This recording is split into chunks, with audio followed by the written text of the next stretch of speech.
प्यारे साथियों नमस्कार। मेरे भाई कैसे हैं आप सब। मैं आशा करता हूं सभी साथी एकदम बेहतरीन होंगे, अच्छे होंगे और अपनी पढ़ाई में मेरे भाई एकदम निरंतर लगे होंगे। कि आपका एक लक्ष्य है कि यूपीएसआई आपकी हमारे हाथ में रहेगा, है ना। यूपीएसआई का एक पोस्ट, एक पद आपकी बार हम हासिल करके रहेंगे।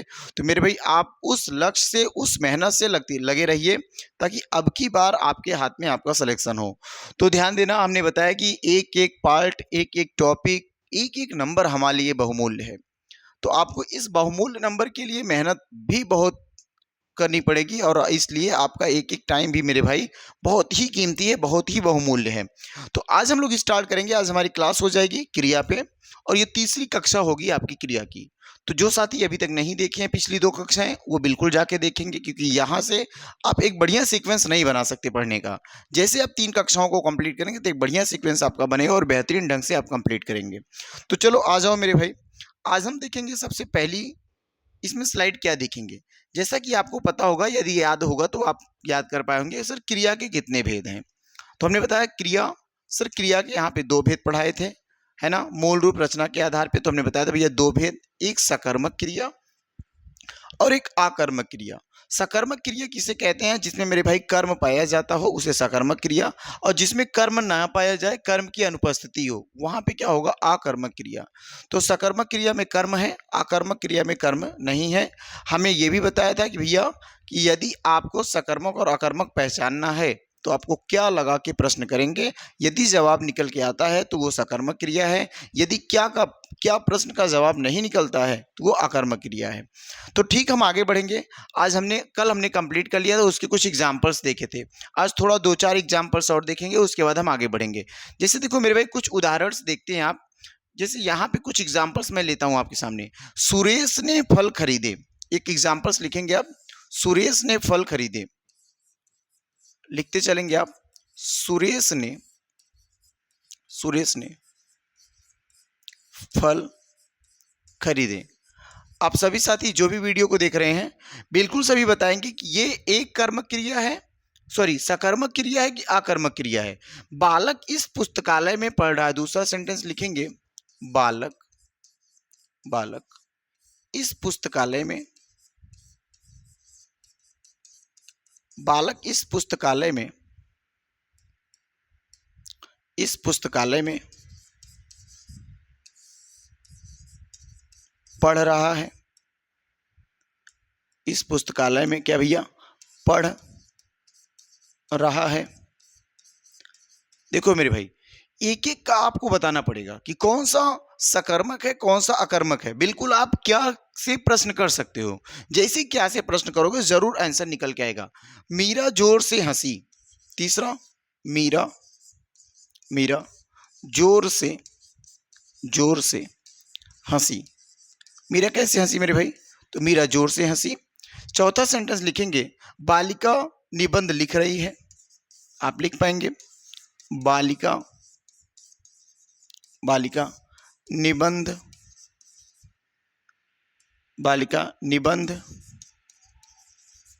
लिख रही है। बालिका निबंध लिख रही है। मनोहर सो रहा है। एक 5वां सेंटेंस लिखो, मनोहर सो रहा है। एक और सेंटेंस लिखना, मोहन बाजार पहुंच गया। लिखेंगे, मोहन बाजार पहुंच गया। देखो, मोहन बाजार पहुंच गया। एक और सेंटेंस लिखना कि राम श्याम की पुस्तक पढ़ता है। 7वां लिखना, राम श्याम की पुस्तक पढ़ता है। राम श्याम की पुस्तक पढ़ता है। एक और सेंटेंस आप लिखना, सीता सोई है।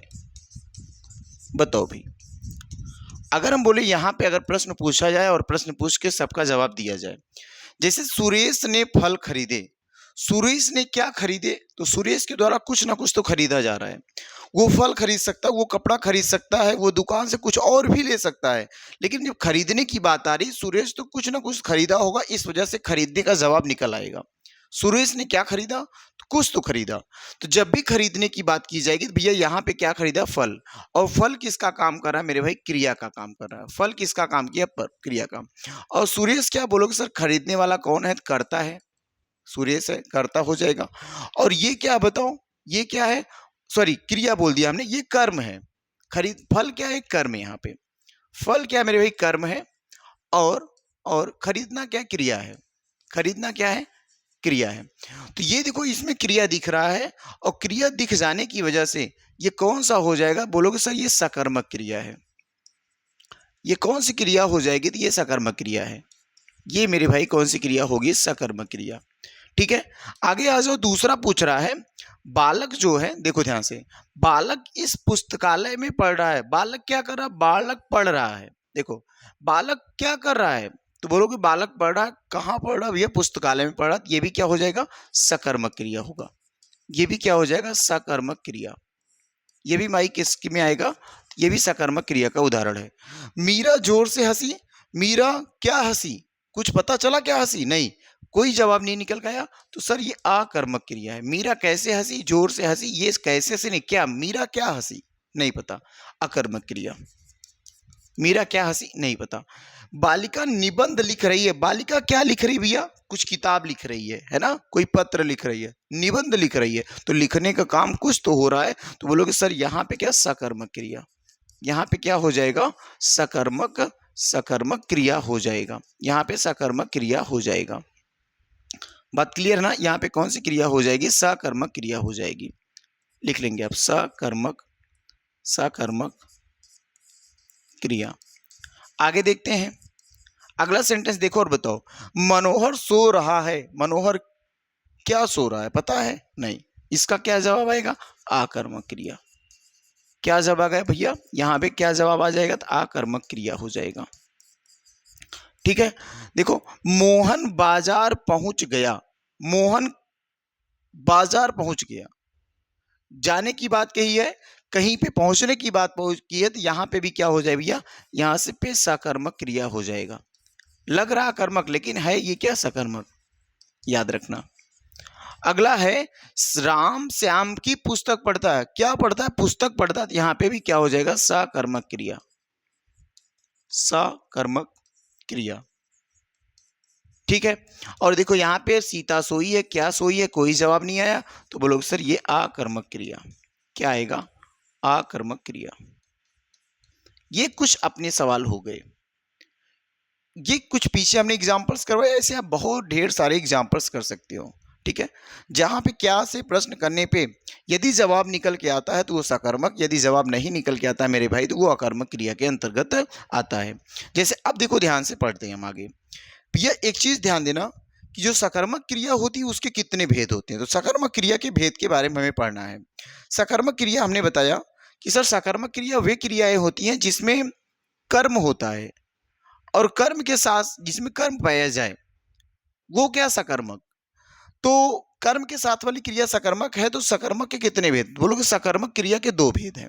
आप हेडिंग बना सकते हो, सकर्मक क्रिया के, सकर्मक क्रिया के, सकर्मक क्रिया के भेद। क्या हेडिंग बनाएंगे, सकर्मक क्रिया के भेद। अगर मेरे भाई मैं सकर्मक क्रिया की भेद की बात करता हूं तो ये कितने प्रकार से होते हैं, तो बोलोगे सर सकर्मक क्रिया के जो भेद होंगे वो दो होते हैं। ध्यान से देखो, सकर्मक क्रिया की मैं बात करूंगा तो कितने भेद हो जाएंगे, तो इसके दो भेद हैं। उन दोनों भेदों को हम जानते हैं। पहले ध्यान से देखो, उन दोनों भेदों को मेरे भाई मैं जानने का प्रयास करता हूं। ध्यान से देखो, अगर सकर्मक क्रिया की बात कही जाएगी, सकर्मक क्रिया के दो भेद होते हैं। एक होता है एक कर्मक सकर्मक, और एक होता है द्विकर्मक सकर्मक। ध्यान देना, एक का नाम क्या है, एक कर्मक सकर्मक। लिखेंगे यहां पे, एक हो जाएगा एक कर्मक, एक कर्मक, फिर सकर्मक, एक कर्मक सकर्मक क्रिया, और दूसरा लिखेंगे द्विकर्मक सकर्मक क्रिया। दूसरा क्या लिखोगे, द्विकर्मक, द्विकर्मक सकर्मक क्रिया, द्विकर्मक सकर्मक क्रिया। अगर हम आपसे बोलेंगे एक कर्मक सकर्मक क्रिया कौन है, तो सर एक कर्मक सकर्मक क्रियाएं वो क्रिया होती है जिसमें एक ही कर्म दिखाई देगा। और द्विकर्मक सकर्मक क्रिया क्या है, तो बोलोगे भाई साहब द्विकर्मक सकर्मक क्रिया वो क्रिया होंगी जिसमें जिसमें कितने कर्म दिखाई देंगे, जिसमें दो कर्म दिखाई देंगे। जिसमें कितने कर्म दिखाई देंगे, दो कर्म दिखाई देंगे। तो बिल्कुल ये बात आप बिल्कुल नोट करेंगे। सर एक कर्मक क्रिया, द्विकर्मक क्रिया। अगर मैं एक कर्मक क्रिया की बात करूंगा, जिस वाक्य में लिख पाएंगे, जिस वाक्य में क्रिया के साथ, यहां लिख सकते हैं परिभाषा, जिस वाक्य में, जिस वाक्य में क्रिया के साथ, जिस वाक्य में क्रिया के साथ एक कर्म मौजूद होता है। देखो जिस वाक्य में क्रिया के साथ एक ही कर्म मौजूद होता है वहां पे एक कर्मक क्रिया हो जाएगा। देखो जिस वाक्य में क्रिया के साथ एक कर्म होता है या एक कर्म मौजूद होता है तो वो क्या कहलाएगा, एक कर्मक क्रिया कहलाएगा। या एक ही कर्म होता है बोल सकते हो, कोई दिक्कत नहीं, वहां भी वो बात सही हो जाएगी। लेकिन यहां पे लिखेंगे मेरे भाई, जिस वाक्य में, क्या लिखोगे, जिस वाक्य में, जिस वाक्य में हो जाएगा क्या, क्रिया के साथ उसका दो कर्म, क्रिया के साथ, जिस वाक्य में क्रिया के साथ, क्रिया के साथ दो कर्म हो, क्रिया के साथ दो कर्म हो। जैसे और भी इसकी एक और परिभाषा अगर लिखना चाहो तो बिल्कुल लिख सकते हो, दो कर्मों वाली क्रिया, ऐसा लिख सकते हो बिल्कुल कि दो कर्मों वाली क्रिया, दो कर्मों वाली क्रिया, दो कर्मों वाली क्रिया द्विकर्मक क्रिया कहलाती है। द्विकर्मक, दो कर्मों वाली क्रिया द्विकर्मक क्रिया कहलाती है। ध्यान से देखो, या एक कर्म वाली क्रिया एक कर्मक सकर्मक क्रिया कहलाती है। बोलो यहां तक क्लियर है ना। जैसे कुछ एग्जाम्पल्स मैं आपको लिख के दिखाऊं भी, तो एक कर्मक क्रिया का एग्जाम्पल्स लिखता हूं, ध्यान से देखना। यहाँ पे कुछ एग्जाम्पल्स इसका लिखता हूं, एक उदाहरण इसका लिखता हूं। क्या लिखूं कि वह पुस्तक पढ़ता है। देखो एक एग्जाम्पल्स देखो यहाँ पे, वह पुस्तक पढ़ता, वह पुस्तक पढ़ता है। यहाँ पे किसका काम किया जा रहा है भैया, पढ़ने का काम किया जा रहा है। तो पढ़ना क्या हो जाएगी, क्रिया हो जाएगी। पढ़ने का काम किया गया तो पढ़ना क्या है, क्रिया है। वह भैया यहाँ पे कर्ता का काम कर रहा है, ये सर्वनाम है। पुस्तक क्या हो जाएगा, कर्म हो जाएगा। पुस्तक क्या कर्म है। तो भैया क्रिया एक ही कर्म दिखा, वो कर्म क्या, पुस्तक पढ़ना, ना पुस्तक हो जाएगा कर्म। अगर मैं द्वि क्रिया कर्म की बात करता हूं तो हम एक वर्ड लिख लेते हैं, अरविंद ने, ये लिख सकते हो अरविंद ने, यहाँ एक उदाहरण लिखो इसका, अरविंद ने, अरविंद ने निधि को पुस्तक दी, निधि को, निधि को पुस्तक, अरविंद ने निधि को पुस्तक दी। ये सेंटेंस देखो, इस सेंटेंस में देखिए भैया क्या दी, कुछ तो पता होगा ना भैया, देने की बात की गई है। दी, देने की बात की गई, लेना देना, खाना पीना, उठना बैठना, सोना जागना बैठना, ये सब क्या क्रिया है। तो सर यहाँ पे देने की बात की गई है तो दी क्या हो जाएगा, यहाँ पे, यहाँ पे दी क्या हो जाएगा, तो बोलोगे भाई साहब ये क्रिया है। लेकिन कर्म की बात की तो अरविंद ने काम किया किसके लिए भैया, निधि के लिए। क्या, एक तो कर्म निधि को देना हो गया, और क्या देना हो गया, पुस्तक को देना हो गया। क्या हुआ, एक तो निधि को देना हो गया, दूसरा पुस्तक को देना हो गया। तो निधि एक कर्म है और पुस्तक भी एक कर्म है। इस वजह से ये द्विकर्मक क्रिया का उदाहरण हो जाएगा। ये किसका उदाहरण हो जाएगा, द्विकर्मक क्रिया का उदाहरण हो जाएगा। कुछ और से एग्जाम्पल्स मैं आगे लिखता हूं, ध्यान से देखना आप। जैसे मेरे भाई एक एग्जाम्पल्स लिखते हैं, शीला गाना गा रही है। लिखेंगे आप एग्जाम्पल्स, बिल्कुल बताएंगे आप। शीला गाना गा रही है, यहां लिखेंगे शीला गाना गा रही है। शीला क्या कर रही है, तो शीला गाना गा रही है। एक और लिखना, रमन ने खाना खाया है। ये एक और एग्जाम्पल लिखना, रमन ने, रमन ने खाना, रमन ने खाना खाया है। देखो, और एक एग्जाम्पल लिखना भैया, लिख लो मोहन अखबार पढ़ रहा है। एक एग्जाम्पल और लिखेंगे, मोहन ने, या मोहन अखबार पढ़ रहा है, यहां लिखो से मोहन अखबार पढ़ रहा है। क्या लिखेंगे, मोहन अखबार पढ़ रहा है, मोहन अखबार पढ़ रहा है। अगला सेंटेंस लिखेंगे, वे अमरूद खा रहे हैं, वे अमरूद, वे अमरूद खा रहे हैं। अब देखो ध्यान से, और भी सेंटेंस लिखना चाहते हो तो लिख सकते हो।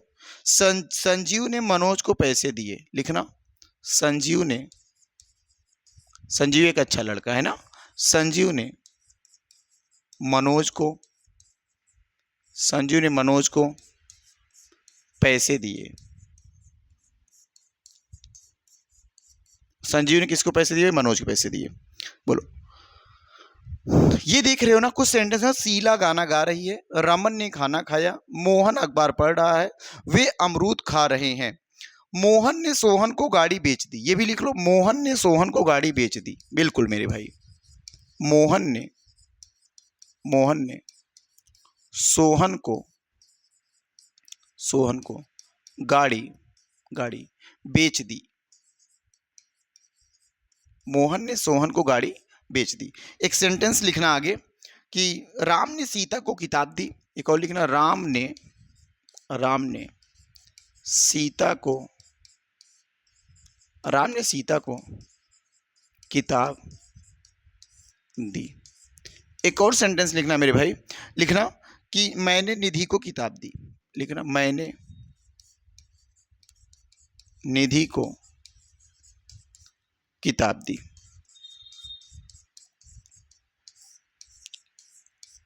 देखो, मैंने निधि को, सॉरी यहां देखो थोड़ा सा मिस्टेक हो गया, मैंने निधि को किताब दी, मैंने निधि को किताब दी। देखो ध्यान से, अब बिल्कुल यहां पे एक एक सेंटेंस खोजो। शीला क्या हो जाएगी भैया, शीला एक कर्ता है। यहां पे देखो कर्ता हो गया, शीला कर्ता है। यहां पे गा रही है, गाने का काम किया जा रहा है सर, ये क्रिया है, ये किया। क्या गा रही भी, गाना, गाना क्या हो जाए, कर्म। कितना कर्म दिखा, एक कर्म। खाया, तो खाया क्या हो जाएगा बताओ सर, खाना खाने की बात हो रही है तो ये हो जाएगा क्रिया। यहां किसको खाया भैया, खाने को खाया, ये कर्म है, ये क्या हो जाएगा भाई साहब, कर्म है।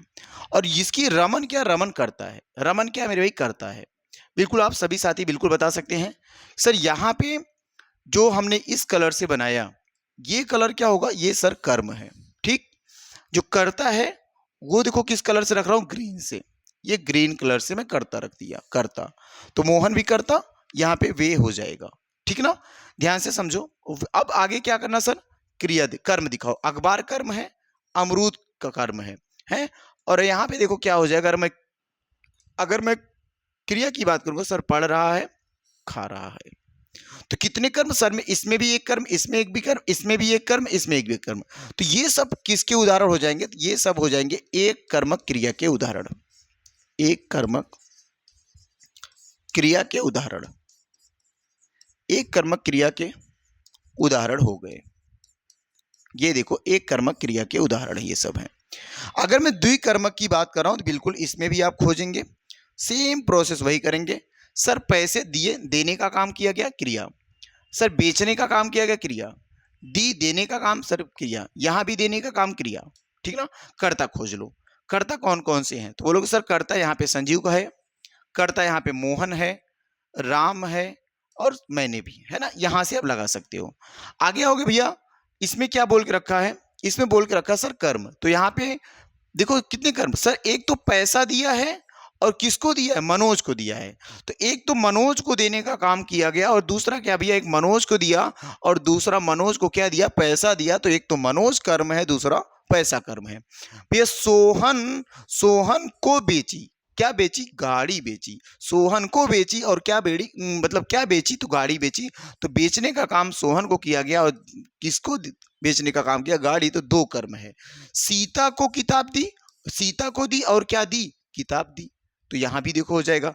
निधि को दिए, क्या दिए भैया, किताब दिए, तो ये भी याद रखना, ये कैसे उदाहरण हो जाएंगे, ये द्विकर्मक क्रिया के उदाहरण हो जाएंगे। ये द्विकर्मक क्रिया के उदाहरण है, द्विकर्मक क्रिया के उदाहरण है। ये देखो, ये द्विकर्मक क्रिया के उदाहरण हैं। बिल्कुल सभी साथी, एक बार सब साथी लिखेंगे भैया। एक चीज और ध्यान देना, एक और मैं आपको बताता हूं, ध्यान से सुनना। मैं एक नए स्लाइड से इसको जोड़ता हूं। जैसे मैंने निधि को किताब दी, इसी को मैं नए स्लाइड से जोड़ के बताता हूं।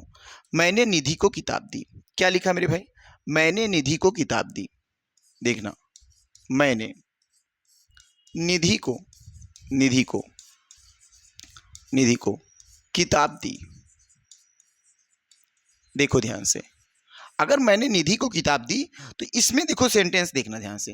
बोलोगे सर यहाँ पे एक कर्म तो निधि हो जाएगी, एक कर्म कौन है, किताब। अब एक चीज ध्यान देना भाई, हमने क्या बताया, यहाँ पे एक कर्म आपको कौन दिख रही, निधि। एक कर्म आपको कौन दिख रही भैया, बोलोगे निधि एक कर्म है, और एक कर्म कौन दिख रहा है, एक कर्म किताब दिख रहा है।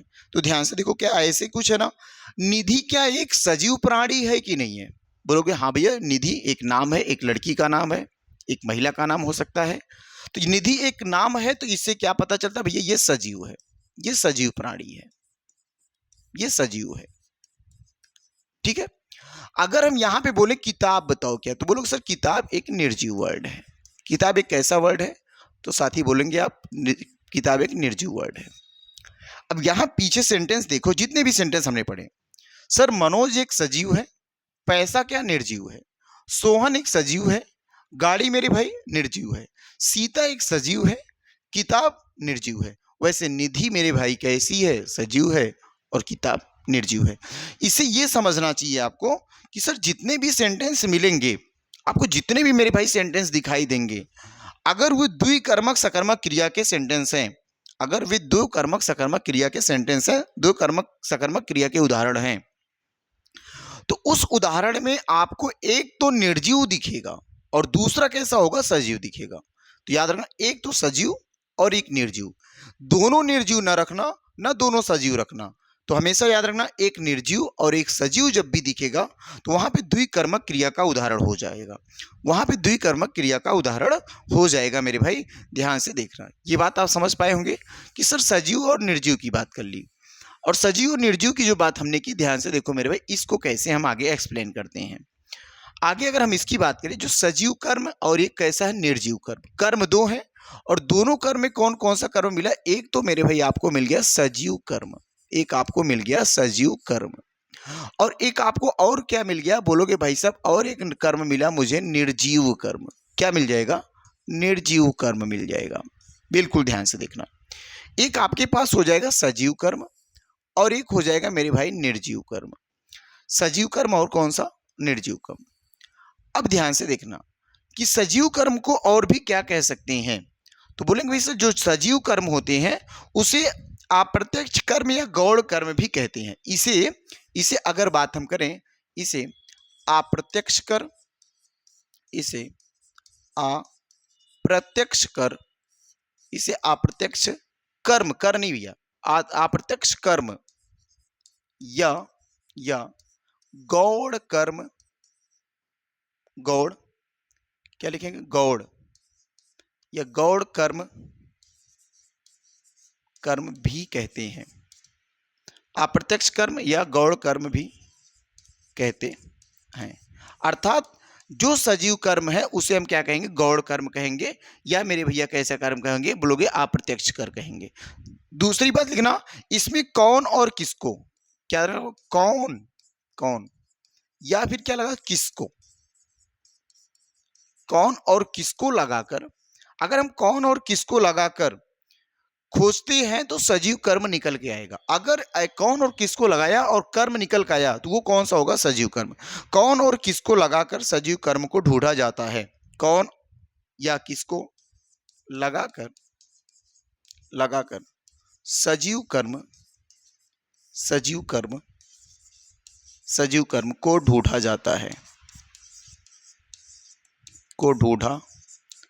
जाता है, बिल्कुल सभी भाई लिख पाएंगे कि भैया जो सजीव कर्म होता है वो अप्रत्यक्ष होता है, जो सजीव कर्म होता है मेरे भाई वो अप्रत्यक्ष होता है, वो गौण होता है, और इसमें कौन या किसको वर्ड से अगर हम प्रश्न करते हैं तो जरूर उसका जवाब निकल के आएगा, वो बिल्कुल जवाब आपको देगा। और जब भी जवाब देगा तो समझ जाना मेरे भाई वो क्या हो गयागा, वो क्या होगा, वो सजीव कर्म हो जाएगा। और इसमें क्या होगा, इसे प्रत्यक्ष कर, इसे कौन सा कर बोलोगे सर? इसे प्रत्यक्ष कर बोलते हैं, इसे प्रत्यक्ष कर, सॉरी कर बोल रहे हैं, कर्म, प्रत्यक्ष कर्म, या ये गौड़ ये मुख्य होगा, या मुख्य कर्म, मुख्य कर्म कहते हैं।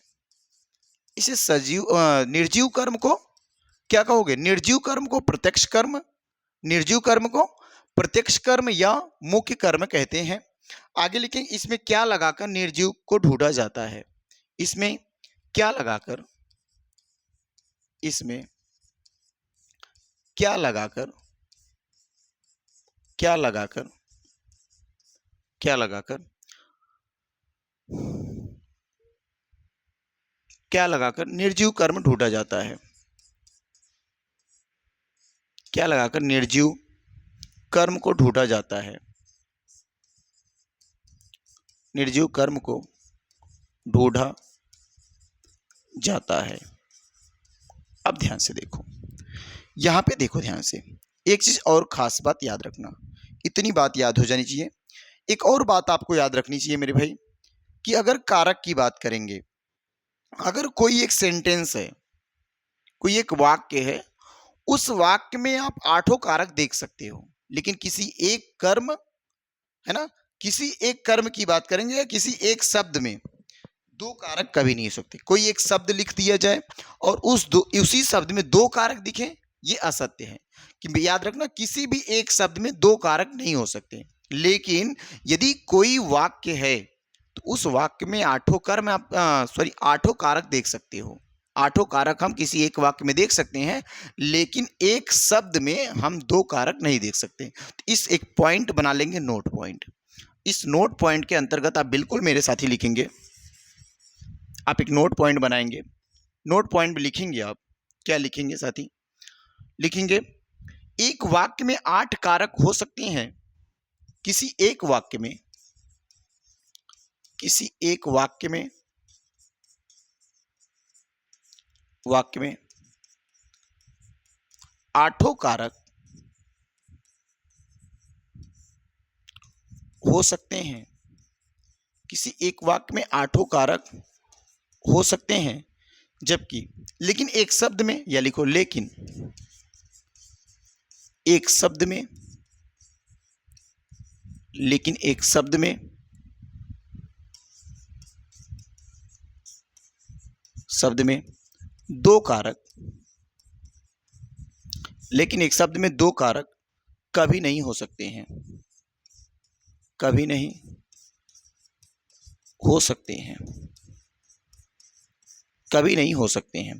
कि कोई एक शब्द होगा उसमें 2 कारक हो, नहीं, राम ने रावण को, ये पंक्ति सुने होंगे ना, तो वहां से उसमें 8 कारक दिखाई देते हैं। तो किसी एक शब्द में 2 कारक नहीं हो सकते, जबकि कोई एक वाक्य है, किसी एक शब्द में मेरे भाई 2 कारक कभी नहीं हो सकते, जबकि एक वाक्य अगर दिखाई देता है तो उसमें 8 कारक हो सकते हैं, है ना। देखो ध्यान से, यहाँ पे भी एक चीज और ध्यान देना चाहिए आपको। जब देने की बात की जाए तो वहां पे कारक की कैसे बात की है? जैसे कुछ चीजें होती ना, कुछ सही चीजें दी जाती हैं, कुछ गलत चीजें दी जाती हैं। कुछ ऐसी सही चीजें होती हैं जो चीजें दे दी जाएं और कभी ना ली जाएं। जैसे हम आपको बताएं कि जो चीजें मेरे भैया सही चीज को वापस ना ली जाए तो वहां पे संप्रदान कारक होगा। जैसे कोई ऐसी चीज संप्रदान कारक में होता ना, कि अगर किसी चीज को दे देते हो आप, तो देने के बाद उसको कभी भी आप वापस ना लो। अगर देने के बाद उसे कभी भी आप वापस नहीं लेते हैं तो वो क्या हो जाएगा? वो संप्रदान कारक होगा। अगर किसी चीज को आपने दिया और कुछ वक्त के या कुछ समय के बाद आप वापस ले लेते हो तो वहां पे संप्रदान कारक नहीं होगा। ध्यान से देखना, एक और पॉइंट हम पढ़ लेते हैं। जब देने की बात की जाए, ध्यान से देख लेना, जब देने की बात की जाए, यहां पे याद रखना, कारक में हम देख लेते हैं, जब देने की बात की जाए, जब देने की बात की जाए तो देने में कितने चीज, ये 2 चीजें हम दे सकते हैं। कुछ अच्छी चीज दे सकते हैं, कुछ गलत चीज दे सकते हैं। देखो ध्यान से, अगर हम बोले यहाँ पे देने के लिए दो चीज दे सकते हो आप, कुछ तो सही चीज दे सकते हो, कुछ सही चीज दे सकते हो, या फिर मेरे भाई कुछ गलत भी चीज तो दे सकते हैं, तो कुछ गलत चीज भी दे सकते हैं हम। देखो, कुछ गलत चीज दे सकते हैं। अगर हम आपसे बोले भैया सही चीज में देने के लिए क्या हो सकता है, ध्यान से देखो, अगर सही चीज की बात करें देने के लिए तो यहाँ पे क्या होगा, और गलत चीज देने के लिए क्या हो सकता है, तो ध्यान से सोचो और बताओ आप कि सही चीज में भैया किसी को दुआ दे दो, ठीक है, किसी को पुस्तक दे दो, तो वो एक सही चीज है कि उसको पढ़ेगा, वो आगे कुछ काम करेगा। लेकिन कुछ पैसे दे दो तो वो एक सही चीज है। लेकिन गलत चीज में जैसे किसी को हम, आज के डेट में ट्रेंड चल रहा है, कुछ तंबाकू दे दें हम किसी को, एल्कोहल दे देते हैं किसी को, है ना, धूम्रपान से संबंधित कुछ और भी चीजें हम किसी को दे देते हैं वो, या फिर मेरे भाई किसी को हम बद्दुआ दे दें, श्राप दे दें, तो जब श्राप आप किसी को दिया जाता है तो वो कभी लिया जाएगा नहीं, तो वो गलत चीजों में आता है, तो किसी को श्राप नहीं देना चाहिए। और वो क्या भैया गलत चीज, यहां देखो ध्यान से, तो कुछ जैसे देने की बात की जाए तो यहाँ पे दो होता है। अगर सही चीज दे रहे हैं हम, सही चीज में कुछ सही चीजें होती वापस ली जाती हैं और कुछ सही चीजें वापस नहीं ली जाती। जैसे यहाँ पे अगर हम और आगे बात करें इसमें, तो कुछ तो क्या दोगे सही चीज में, सही चीज में वापस किया जाए या वापस लेने वाला, वापस लिए जाने वाला सामान, कुछ वस्तु वापस लिए जाने वाला होता है, कुछ वापस ना लिए जाने वाला। क्या लिखोगे, वापस ना लिए जाने वाला, ना लिए जाने वाला, या बोल दो भैया वापस जो किया जाए वापस ना किया जाए, है ना, वापस किया जाए, या बोल सकते हो वापस ना किया जाए। गलत चीजों में भी हो सकता है वापस किया जाए, वापस किया जाए, बिल्कुल लिख सकते हो आप। और यहां पे गलत चीजों में भी हो सकता है वापस ना किया जाए, या ऐसे ही लिखो, एक ही सेंटेंस सब लिखो, याद रहेगा आपको, एक ही सेंटेंस सब लिखो भाई, याद होगा बेहतर ढंग से। यहां पे क्या लिख सकता हूं मैं, यहां पे वापस लिए जाने वाला, यहां पे वापस लिए जाने वाला, लिया जाने वाला, और एक और लिख लो वापस ना लिए जाने वाला, वापस ना लिया जाने वाला। ध्यान से देखना, इसको सब एक बॉक्स में हम करके बंद कर दें चाहे तो आप, देखो ये हो गया, ठीक।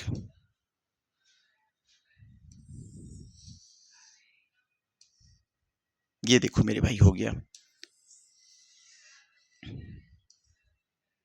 ठीक है। अब यहां से देखो क्या मेरे भाई, ध्यान से देखना, अगर मैं सही चीज की बात करता हूं तो वापस किया जाए, और सही चीज की बात की जाए तो वापस ना किया जाए। गलत चीजों में भी ऐसा कुछ होता है, वापस किया जाए और वापस ना किया जाए। अगर वापस करने की बात की जाए और ना करने की बात की जाए, ध्यान से देखो, अब यहां देखो, थोड़ा सा ऊपर कर लेता हूं, ये देखो मेरे भाई, अब यहाँ पे देखो, जैसे कुछ अच्छी चीजें होती हैं, जो सही चीज होती है जो वापस की जाए। जैसे हम क्या, किसी से हम कुछ पैसे मांग लिए, कुछ पैसे मांग लिए, कुछ पैसे उधार ले लिए, पैसे उधार ले लिए। अब तो कोई पैसा यदि आपको उधार दिया मेरे भाई, कोई भी बंदा आपको पैसा उधार दिया है, तो क्या वो लेगा कि नहीं लेगा, बोलोगे बिल्कुल सर लेगा। तो ये एक अच्छी चीज हो जाएगी कि हमने लिया, हमारा कुछ काम था, काम करने के बाद हमने पैसा वापस दे दिया, तो ये एक अच्छी चीज हुई, ठीक है। जैसे कुछ और भी सामान, कोई सामान उधार ले लो, सामान के बदले सामान वापस कर दो, ठीक है। सामान, जैसे हमने आपसे कुछ किताबें मांग ली, भैया किताब दे दो मेरे को, फिर मैं आपको दे दूंगा, तो किताबें भी ले सकते हो। कुछ और भी चीजें यूज करने वाली आप उनसे ले सकते हो, लेकिन कुछ टाइम बाद उनको वापस कर सकते हो। तो वो एक ऐसी चीज, ये सही चीज होगी जिसे हम वापस किए। लेकिन वापस ना की जाने वाली, जैसे हमने कुछ अच्छी चीजें अगर बताऊं, तो अच्छे में सही चीजें क्या है, किसी को दान दे दो, किसी को क्या दे दो मेरे भाई, दान दे दिए। अगर हम किसी को दान दे दिए, तो क्या वो दान देने वाली चीजें वापस मांगते हैं, बोलोगे ना भैया वापस नहीं मांगते। किसी को मेरे भाई क्या दे दो, आशीर्वाद दे दो, किसी को क्या दे दो, आशीर्वाद दे दो। अगर हम किसी को आशीर्वाद दे देते हैं क्या हम उसको वापस लेते हैं? बोलोगे ना भैया ये भी हम वापस नहीं लेते हैं। तो कुछ ऐसी चीजें जिसको हम दे दें और वापस ना लें, अगर सही चीजें हैं, कुछ ऐसी चीजें जो वापस की जाए और वापस लिए जाने वाला, देखो गलत चीजों में क्या हो सकता है, वापस किया जाने वाला गलत चीजों में क्या होता है कि देखो क्या होता ना भाई, कोई खाने वाला है और उसको जब लग जाती अम्ल तो वो खाना चाहता है ना, उसकी लत लग जाती है तो मांग के भी खाता है, जैसे तंबाकू मांग के खा लेता है कि भाई मुझे आज खिला दो, कल मैं लेके आऊंगा तो तुमको भी खिला दूंगा। तंबाकू खा लिया भैया। और कुछ भैया आज की डेट देखो ना, शराब शराब भी मांग के पी लेते हैं लोग कि भैया आज हमारे पास पैसे नहीं है, आज हमको पिला दो, आने वाले दिनों में जब मैं कल लाऊंगा तो आपको पिला दूंगा। तो ये देखो एक अच्छी चीज नहीं है, ये गलत चीज है, और इस गलत चीज को दिया फिर वापस लिया, ये गलत चीज है। लेकिन वापस ना लिए जाने वाला क्या हो सकता है सर, किसी को हम साथ दे देते हैं, भैया कहते हैं ना तुम्हारा सब सत्यानाश हो जाएगा, साथ दे दिए। किसी को बद्दुआ लग गई, किसी को बद्दुआ दे देना, तो ऐसा कुछ भी मत करना किसी के साथ, है भाई। किसी को सांप दे देना, किसी को बद्दुआ दे देना, ये ऐसी चीजें जो होती हैं ये वापस कभी नहीं की जाती, और ये जो चीज है ये गलत चीज है। दो ध्यान देना कि भैया इनसे क्या फायदा मिला, मुझे इतना पढ़ाया आपने, इससे क्या फायदा मिला मेरे भाई? फायदा ये मिला, लास्ट की लाइन लिख लो, फायदा समझ में आ जाएगा। लास्ट की लाइन मेरे भाई लिखना और फायदा समझ में आ जाएगा। लिखेंगे सही चीज जो वापस नहीं की जाए, आप लिखेंगे यहां पे सही चीज, सही चीज जो वापस ना की जाए, जो वापस ना की जाए, सही चीज जो वापस ना की जाए, वहां पर संप्रदान कारक लिखेंगे आप, वहां पर संप्रदान कारक, संप्रदान कारक होता है, वहां पर संप्रदान कारक होता है। वहां पे कौन सा कारक होता है? संप्रदान कारक होता है। सही चीज जो वापस ना की जाए वहां पर संप्रदान कारक होता है। एक चीज याद रखना, वहां पे संप्रदान कारक होता है, वहां पर कर्म कारक नहीं होगा। वहां पर वहां पर वहां पर कर्म कारक, कर्म कारक नहीं होगा, वहां पे कर्म कारक नहीं होगा। आप लिख सकते हो वहां पे कर्म कारक नहीं होगा। ठीक है। अगर कभी आपको दिखाई दे कि कुछ ऐसी चीजें हैं जो सही चीज है और उसे वापस ना किया जाए, तो वहां पे आप कर्म कारक मत दिखाना, वहां पे संप्रदान कारक हो जाएगा। ठीक है, ये बात समझ पाए होंगे भाई।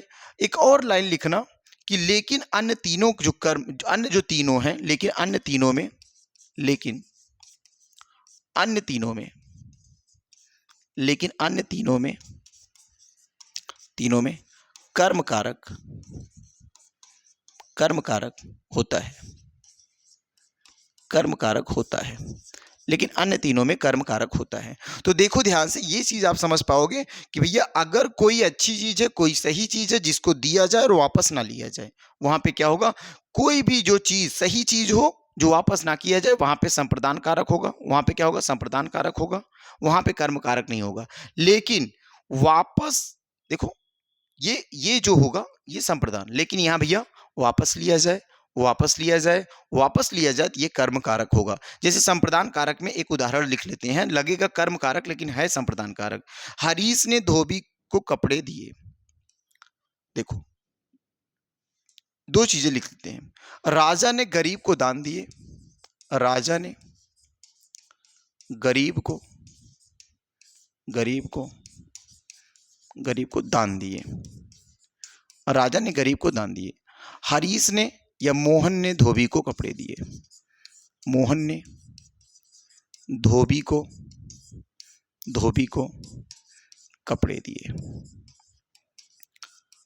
मोहन ने धोबी को क्या दिए? कपड़े दिए। ध्यान से देखना, अगर मैं आपसे यहां पे बात करूंगा तो ध्यान से देखो भाई, अगर मोहन की बात करेंगे तो मोहन क्या किया? कपड़ा दे दिया। किसको दिया है? धोबी को दिया। तो अब एक बात बताओ, क्या धोबी को जो कपड़ा दिया क्या धोबी से कपड़ा नहीं लेगा? तो बोलोगे भैया वो कपड़ा लेगा, कपड़ा धुलने के लिए दिया होगा या इस्त्री करने के लिए दिया होगा। ठीक है, कपड़ा दिया है मोहन तो या तो धोबी को धुलने के लिए दिया होगा या फिर कपड़ा इस्त्री करने के लिए दिया होगा। लेकिन अगर हम बोले राजा से, राजा भैया जो है वो दान दिया है, और किसको दिया? गरीब को। राजा दान दिया, लेकिन किसको दिया?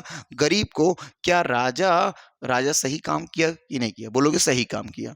यहां भी सही काम किया गया, बिल्कुल सही काम किया गया भैया, वहां पे कुछ गलत संगत नहीं है।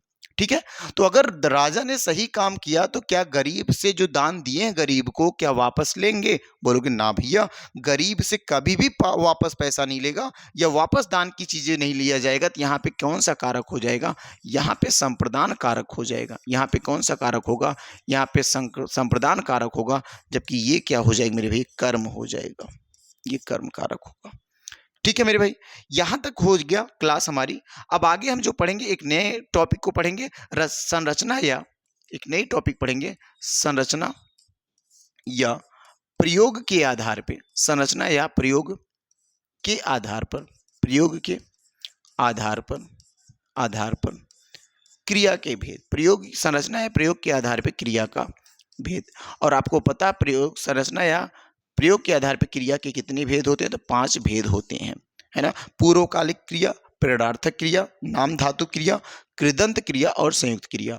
और इन 5 क्रियाओं को, माने इस संरचना के आधार पर जो 5 क्रियाएं हैं, इन 5 क्रियाओं को नेक्स्ट क्लास में आपको मिलेगी, नेक्स्ट वीडियो में मिलेगी।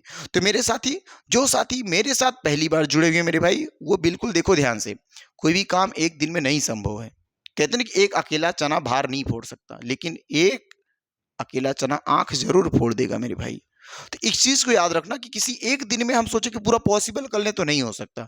आपको धीरे धीरे चीजों को करना पड़ेगा और धीरे धीरे लगे रहने पड़ेंगे, है ना। तो साथ मेरे क्या करेंगे भैया, धीरे धीरे करते हुए चलेंगे। जो साथी बिल्कुल नए हैं, पहली बार चैनल पे आए हुए हैं, वो सभी साथी क्या करेंगे, एक बार चैनल को सब्सक्राइब कर लेंगे, अन्य सभी साथी तक शेयर कर देंगे। ठीक है ना मेरे भाई।